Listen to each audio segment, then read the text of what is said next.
Jacob's story is told in Genesis 25 to 50.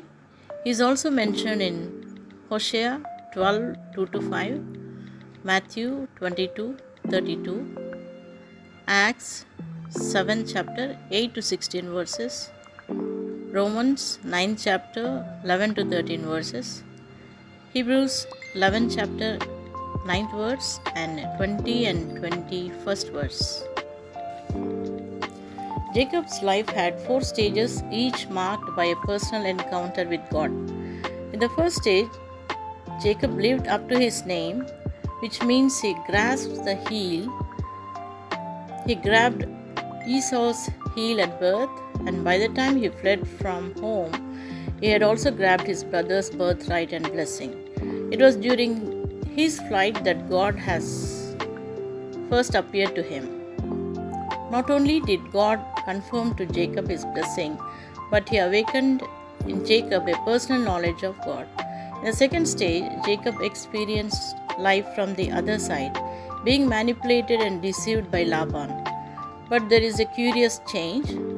The Jacob of stage 1 would simply have left Laban, whereas the Jacob of stage 2, after deciding to leave, waited 6 years for God's permission.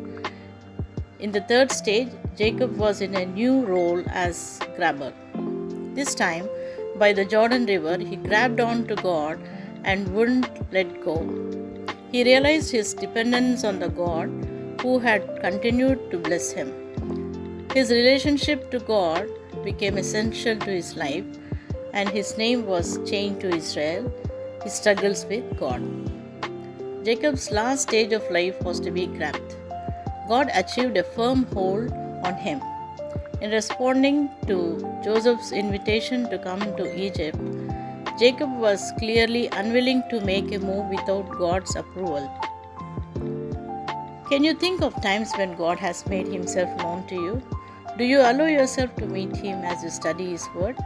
What difference have these experiences made in your life?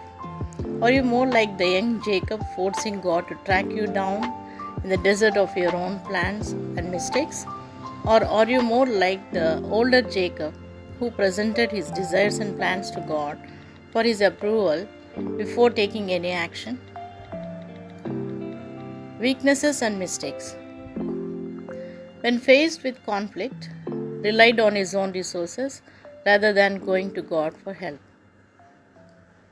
Relied on deception. Lessons from his life. Security does not lie in the accumulation of goods. All human intentions and actions, for good or evil, are woven by God into his ongoing plan. Keywords. What's more, I am with you and I will protect you wherever you go. One day I will bring you back to this land. I will not leave you until I have finished giving you everything I have promised you. Genesis 28 chapter 15 words.